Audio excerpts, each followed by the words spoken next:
Hello and welcome to our sixth core lesson on networking. This is your chance to make connections to success, so pay attention. What we're going to do is go through a few things, but before we do, let's talk about our quote of the day, which is, "The richest people in the world look and build networks. Everyone else looks for work." What does that mean? Those who are successful know that a strong network is a key to success, and you want to take that advice. Those who aren't successful don't take the time to build and manage their networks. So keep that in mind as we go throughout this core lesson. Today, we're going to start off with what is networking and why do it? It's a little different from our other lessons because usually we'd start with the mystery question, but we're going to do that second because in order to get to the mystery question, I want you to understand what is networking and why is it important. So after that, as I just said, we'll go into our mystery question. Number 3, we'll talk about network building while in university. Now, this component is more specific to younger people who are just starting university or still in university. But it still applies, some of this will still apply to you if you've already graduated from university. So don't worry, pay attention. Number 4, I'll give you a networking assignment that you might find interesting. We'll see. And then we'll conclude with answering our mystery question. So let's jump into what is networking and why do it? Well, networking is making human connections for the purpose of sharing ideas, building relationships, and helping and finding help in one's career. Networking can include simply talking to new people you meet at a party, or up to organized network events such as industry conferences and seminars. Networking can be all kinds of things. It's making these human connections, and these human connections will serve you in one way or another in the future.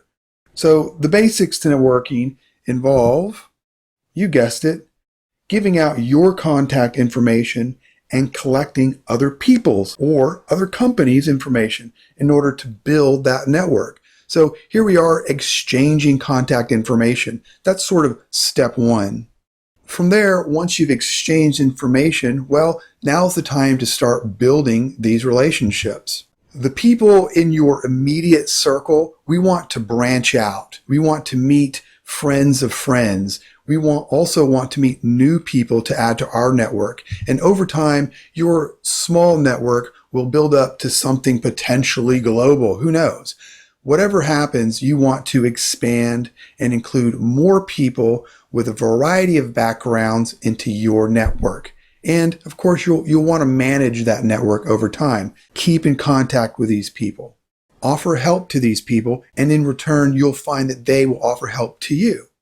Let's talk about a word called capital. You might have already heard this word before. It's a common term in English, of course, even more common in business. Usually, capital is synonymous with money. But let's look at the definition. Capital is wealth in the form of money or other assets.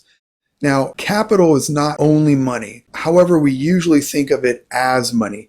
Companies have, for example, working capital, money that's around so they can invest in other things. Capital management is usually money management. You might hear companies say, we need more capital to support research and development. This is all money-based usually. However, there's another term called social capital. Can you guess what that means? Well, remember that the word capital really means wealth. Wealth in the form of what? Here, this is wealth in the form of something social. Therefore, wealth in the form of people. You want to build, of course, your monetary wealth. You want to build your monetary capital. More money in the bank is always good, right? Well, we also want to build our social capital. And over time, you'll see that your social capital feeds your money capital. A good network will have an effect on your wallet and your bank account. So what are the benefits of having a network and continually managing and building that network? Well, maybe some of these are obvious. Maybe some of these will be a surprise. Number 1, A good network helps you find job opportunities. Remember, it's not necessarily what you know, but it's who you know. Have you ever heard that before? It's people that will open up the doors to job opportunities. Now, you might not get jobs from people in your immediate circle, but you very well might through people that you know, from friends of friends or friends of other friends. This is what can be referred to as the strength of weak ties. Believe it or not, the majority of job opportunities don't come from people that you know well, but they come from people that you know just a little bit. For example, friends of friends. It's an interesting social fact. 2, not only does a good network help you find a job, it helps you keep that job and go up the corporate ladder. It's good to have a strong network in your company as well and in your industry. So once again, it's not what you know, it's who you know in your job and in your industry. Number 3, it helps you get advice and support. When you know a wealth of people, a wide range, a variety of people, you have the door to information that you would not usually be accessing. More people means more information and possibly better advice and better support. Number 4, it builds confidence. The more people we know and the better relationships that we have makes us more confident. And confidence can do a lot of things. We are attracted to people who are confident, and people give jobs. People give opportunities to those who are confident. And a good amount of confidence will give you the power to strive toward accomplishing whatever goals you may have. Number 5, new ideas and new perspectives. Again, a strong network, a variety of people in your network will give you access to new ways of thinking, new perspectives, which can help you in a variety of ways in the game of life. So, social capital. You want to build your social capital. You want to build your network. That's why we're here today. But before we progress on what to do about building your network, let's recap what we've talked about in this short section. Number 1, we talked about what is networking. We talked about having social capital. It's the wealth of the people that you know and the benefits of networking. So now you have a better understanding of what networking is, why to do it, and the benefits. Let's go into our mystery question coming up in 1 second. See you soon. So it's time for our mystery question. And what I'd like to get into before we ask that mystery question is let's take a look at one of my other favorite books, especially my favorite book regarding networking. It's titled Never Eat Alone. You may have heard of it. You may not have. It's written by an expert in his field and definitely an expert in networking. His name is Keith Ferrazzi. He's an American author and entrepreneur and a really successful guy in his own right. This book, Never Eat Alone, is one of today's leading books on how to successfully network. So I really recommend this book. Maybe add it to your list of reads for the future. Something he makes a big point of at the beginning of this book is where things are today with people's careers compared to the past. Now, in the past, it was quite common for people to get one job and stay in that job for the rest of their life. And at the end of that job, I don't know, maybe they'll get a nice gold watch. People would spend 40 years at the same company. But is that true today? Not at all. He says in the past, people could trade loyalty for job security, but that's not the case, not anymore. What does that mean for you? Instead of being loyal to one company for a person's lifetime, instead, either you will be or you are today a free agent. What does that mean? Well, Ferrazzi, the book's author, says that lifetime corporate employment is dead. We're all free agents now managing our own careers across multiple jobs and companies. And because today's primary currency is information, a wide-reaching network is one of the surest ways to become and remain thought leaders of our respective fields. So let me say that one more time so you perfectly understand. Read along if you don't mind. Lifetime corporate employment is dead. We're all free agents now, managing our own careers across multiple jobs and companies. And because today's currency is information, a wide-reaching network is one of the surest ways to become and remain thought leaders of our respective fields. Notice the word currency. What is currency? Well, the definition of currency is money or some other medium used to buy and sell things. Of course, every nation has their own currency. Here in America, our currency is the dollar. In South Korea, currency is the won. In other fields and industries, currency might be a little bit different. Not necessarily a dollar or won, but some other medium of exchange. Let's look at some examples. Earlier, we read that today's primary currency is information. Of course, this is the information age. People buy and sell and trade information on a daily basis. Just look at Facebook, for example. What is their business? It's personal information. It's personal data that they take from their own members and use in a variety of ways. So information is the currency of today, and trust is the currency of leadership. Great leaders need trust. The more a leader can be trusted, the stronger that leader's position is. So trust is that medium for leadership. Also, attention is the currency for social networks. Everyone understands SNS, right? Facebook, Instagram, and so on. On social media, everyone is vying for attention. Look at me, look at my company, look at my product. The more attention someone has on social media, the more successful they are in whatever realm they're trying to succeed in. So, my mystery question to you is, what is the currency of effective networking? It's just one word. Can you guess?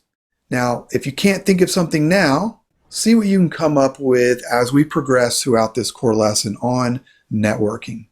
So to recap this section on the mystery question for networking and effective networking, remember we talked quickly about the book by Keith Ferrazzi named Never Eat Alone. Again, I highly suggest it. Add it to your list. 2, we talked about that we're no longer working for companies for an extended amount of time. Instead of trading trust and loyalty for job security, we're free agents. And we talked about the definition of currency. Information, trust, attention are currencies in some ways, but the mystery question regarding currency is, what is the currency of effective networking? Having said that, let's get ready for the next section, how to build your network. How can we go about building a network while still in university or still fairly young? Now, although this specifically applies to university students, if you've already graduated and you already have a job, a lot of this still may apply to you. So go ahead and go through it and see what value you can take from this lesson and apply into building your own network. So having said that, let's look at the 4 approaches to building a network while still in university. First of all, let's get out your worksheet that goes along with this lesson. It's titled Network Building Worksheet. Take a moment, get that out. If you want, push pause and then come back so we can go throughout this lesson and you can fill out this worksheet as we progress together. Okay, let's continue.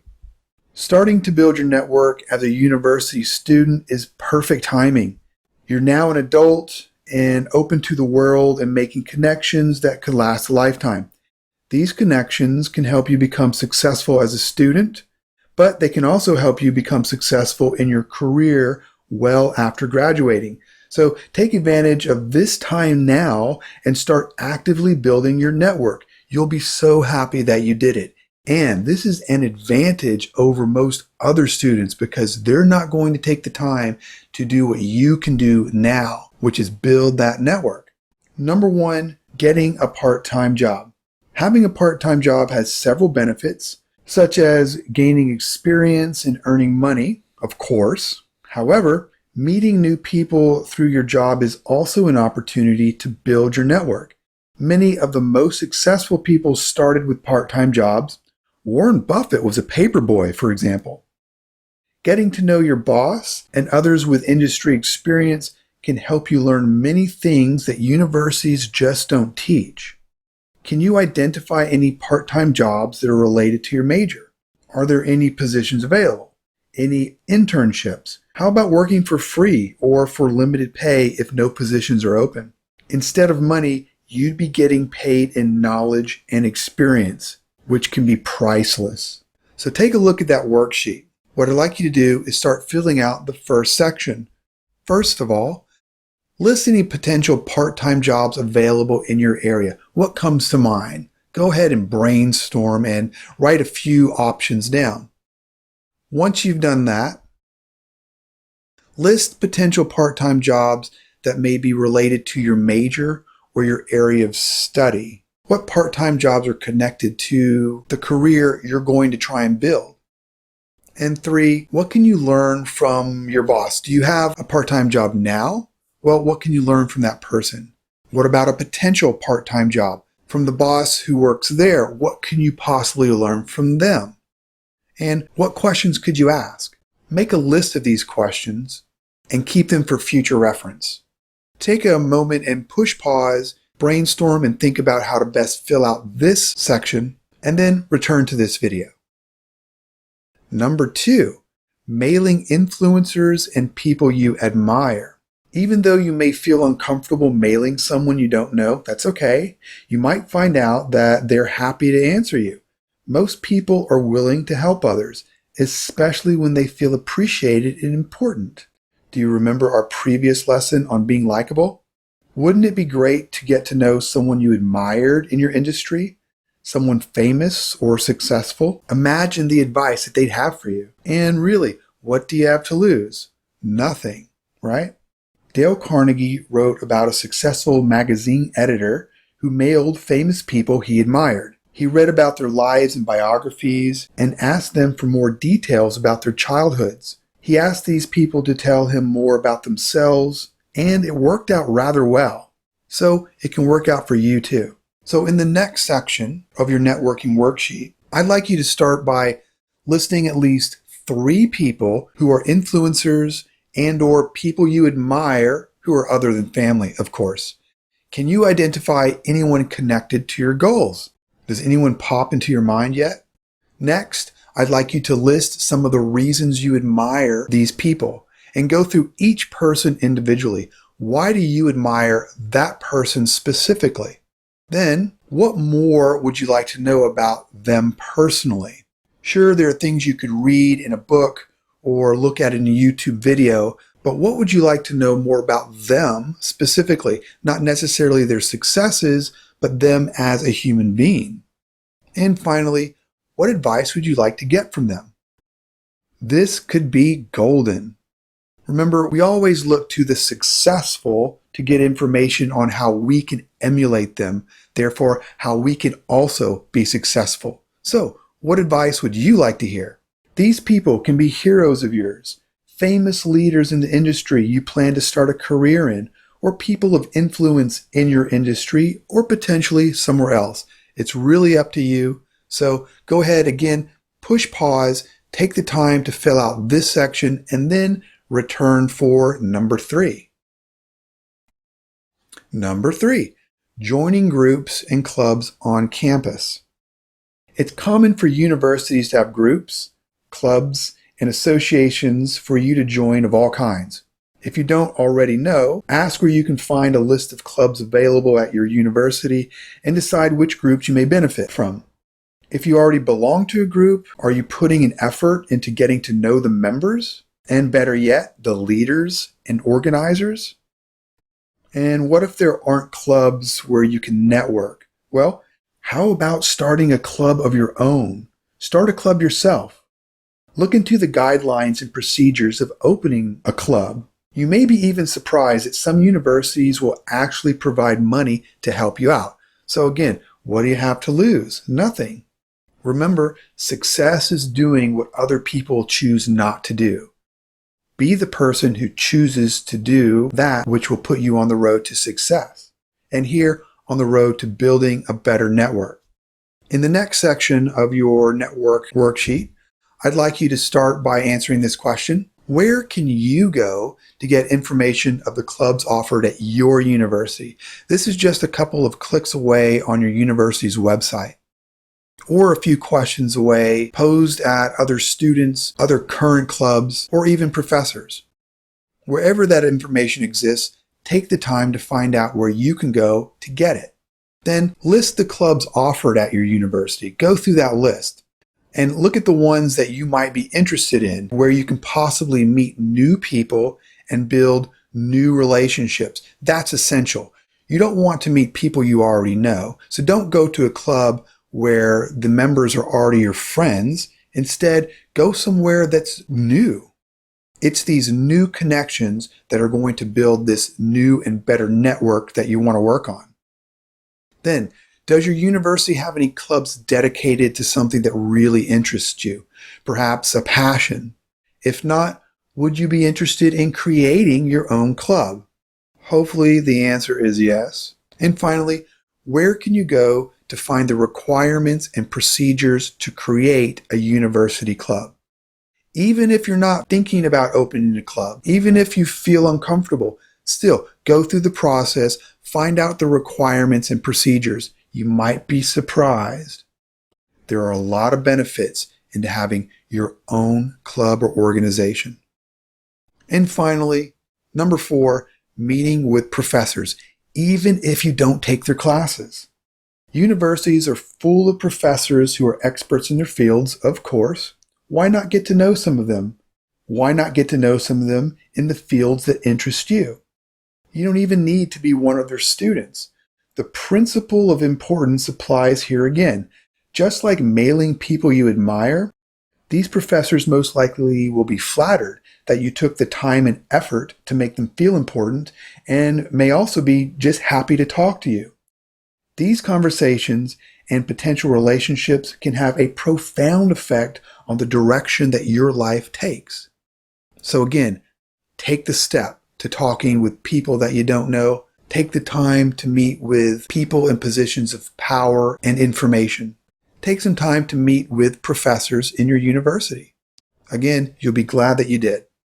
In the final section of your networking worksheet, I'd like you to fill out these 3 things. Number 1, can you name any professors at your university who you'd like to ask questions? 1, 2, potentially 3 professors? The more the better. Can you name any professors outside your university, around the world, you would like to ask questions? Are there any famous professors throughout the world in your industry you'd like to know more about? Brainstorm for a while, do a little bit of research, list those names. And finally, what questions specifically would you like to ask each of these professors individually? So, how many of these approaches will you try? Now we have 4 of them. Will you go for 1, 2, 3, or 4? Remember, the more the merrier. The more you try, the more effort you put into it, the better you'll get at building a network, and then the better you'll get at being successful. Once you start building your network, you have to keep track of it. Networks are things that you need to manage. But you're in luck these days because of technology, smartphones, and applications. Use software or an application to keep track of your list of contacts. Popular apps include Google Contacts and LinkedIn, and there are many others. What works best for you? If you have any recommendations, let me know. I'd sure love to hear from you. So to recap this section on network building, especially if you're in university, first of all, we talked about getting a part-time job. The currency here maybe is not necessarily the money that you make, but the experience and knowledge you get from being there and the people that you meet in the process. Number 2, contact people of influence. Contact people that you admire. You never know who will respond. Number 3, join groups, join clubs. Whether in university or outside of university, clubs are everywhere. Put in the time, put in the effort to become part of a club or part of an organization. And number 4, meet with professors. They have a wealth of knowledge. They probably love to talk to you, and who knows what kind of information, knowledge, and advice you might get from these people. And finally, once you've done all that, you need to keep track of your network, preferably through some sort of software or application. The next section is a special networking assignment based on this lesson, so let's get ready for that section. So the next lesson in our networking series is our networking assignment. And I think this is pretty special because this is your chance to actually put one of these lessons to work. And let me explain what we're going to do. First, how many approaches will you try from our previous lesson? Do you remember the second approach? Well, it's mail someone you admire, and that's what we're going to do today. In order to do so, we need to get out a couple worksheets first. Let's get out one that we've already worked on. It's your network building worksheet. Here, you should have already hopefully finished. And at the top, section number 2 is mailing people you admire. Who's on your list of people that you admire? We're going to take the time and contact one of those persons. So, who would you choose? But before we contact them, we want to go through the 5 steps to getting influential people to respond. And if you follow these 5 fairly simple steps, your probability of getting response from the person you admire really go up. So let's find out what these steps are. And these days, busy people are too busy to read emails, so they have the habit of ignoring them, right?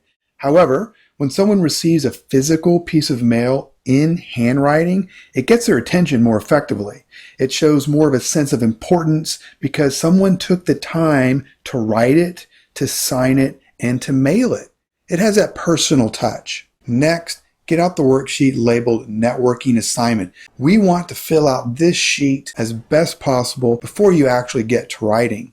Go ahead and push pause if you don't have this worksheet. Okay, step number 1 is to tell them why you chose them. It's important not to forget to let them know why they're the right person to help you. How are they special or unique to you? What distinction drew you to this person? What do you want to know from them? Then add a sentence or 2 about what you know about their work and how it has influenced you. Be as detailed as possible. So here we are on that worksheet. And it's these 3 sections I'd like you to focus on. First of all, how are they special or unique to you? And what distinction drew you to them? Take a moment and fill that out. Once you've done that, go down to the next section. What value can they add for you? What do you want to know from them specifically? And then the third part, what do you know about their work or accomplishments that has actually influenced you? Putting these 3 sections together is going to help answer the question about why you chose them. Getting on to step number 2, show that you've done your homework. You need to have researched these people and show that you have a fair understanding of who they are and their accomplishments. Research does show that people are more motivated to help those who try to help themselves. And you can show that in showing that you've done your homework. Don't ask questions where the answers can be easily found searching in Google. Express that you've already put some effort into looking for those answers and clearly state what you've done to get these answers. That's this next section here, number 2. Here, go ahead and answer this particular question as best possible. Can you clearly state how you have already made effort to find answers to what you want to know? Number 3 is highlight uncommon commonalities. What could that mean? If possible, now it's not always possible, but sometimes it is, find something that you and the person you admire share in common. The more specific and the more uncommon, the better. Of course, this takes some research and understanding of this person. Why? There's a good amount of psychological evidence that these types of similarities draw people closer together and will give your person the desire to help and respond to you. So, do you have similar backgrounds, experiences, early challenges in life, likes or dislikes? The most uncommon similarities you have are usually the best. So, keep a lookout for those uncommon commonalities.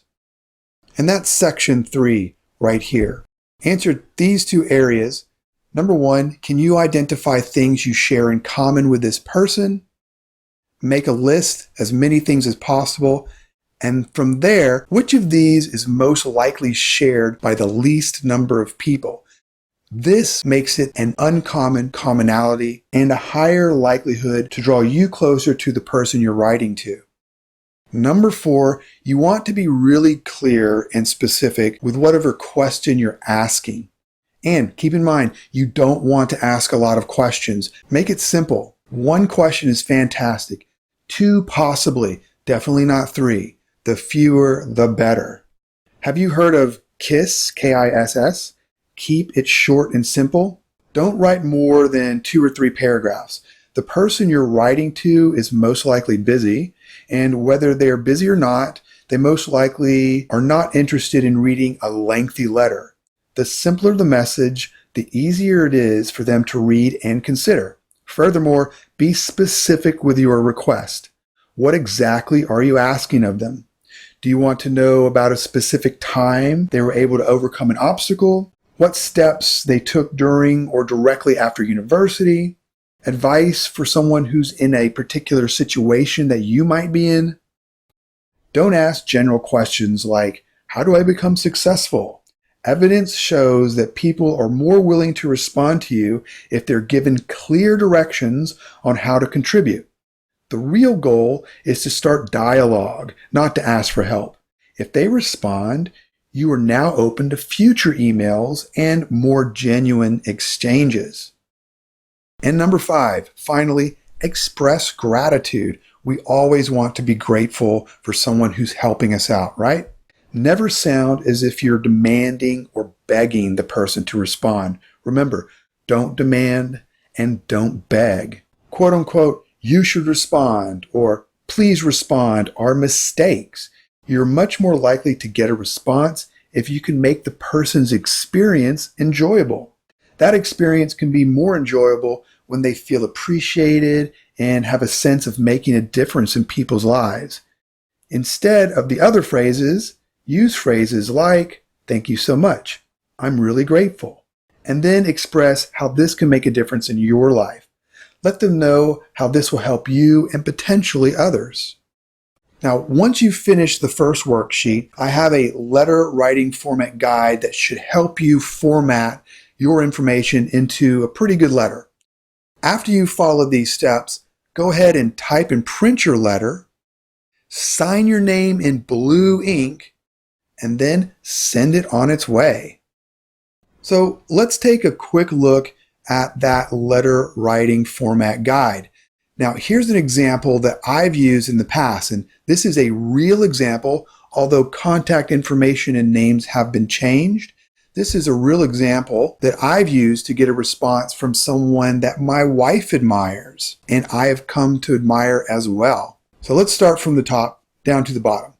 At the top, go ahead and put in your address and then the date that you've written the letter. From there, you want to include the name and address of the person you're sending to, the recipient's information, and then a common salutation. For example, simply, dear so-and-so. So regarding these 5 steps, if you look at step number 1 about tell them why you chose them, I go ahead and state this right here. For example, the reason I am writing you is because blah, blah, blah.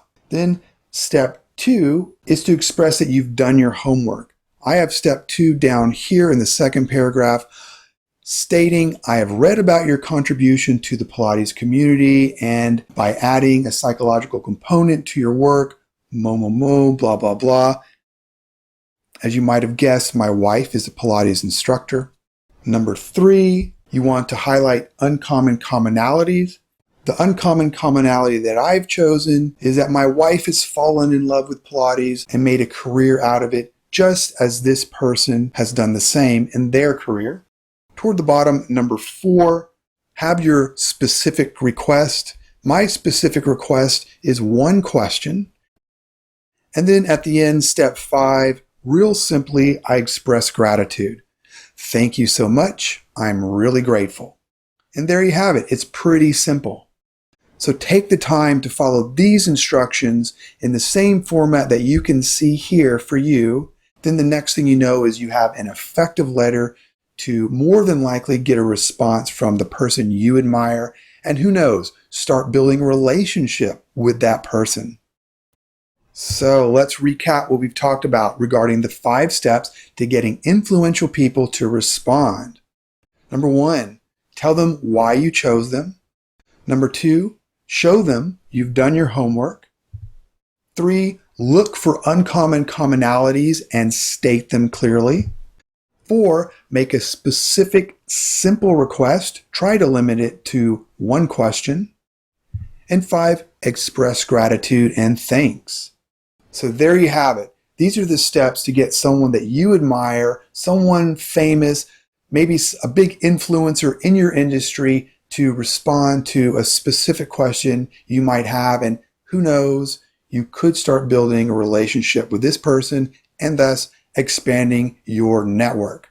That's it for this section. Let's get ready for the final section, mystery question answered. Okay, here we are at the final section of this core lesson on networking. We're going to talk about the mystery question answered. If you remember, currency is money or other medium used to buy or sell something, specifically a medium of exchange. Remember, information is the currency of today. Trust is the currency of leadership. And attention is the currency of social networks. What was my mystery question? It was, what is the currency of effective networking? So, did you come up with an answer? Any guesses whatsoever? Well, if you recall Keith Ferrazzi, he said, quote unquote, I learned that real networking was about finding ways to make other people more successful. In essence, helping others become successful helps you become successful. The more people you help, the more help you'll have. And the more help you'll have helping others. Sounds like a tongue twister, doesn't it? But the idea is to help others. It all comes back to you in the end. So, in other words, the currency of real networking is generosity. In networking, you want to find ways to help others and not just help them in simple ways, help them generously. So keep that in mind the next time you're networking.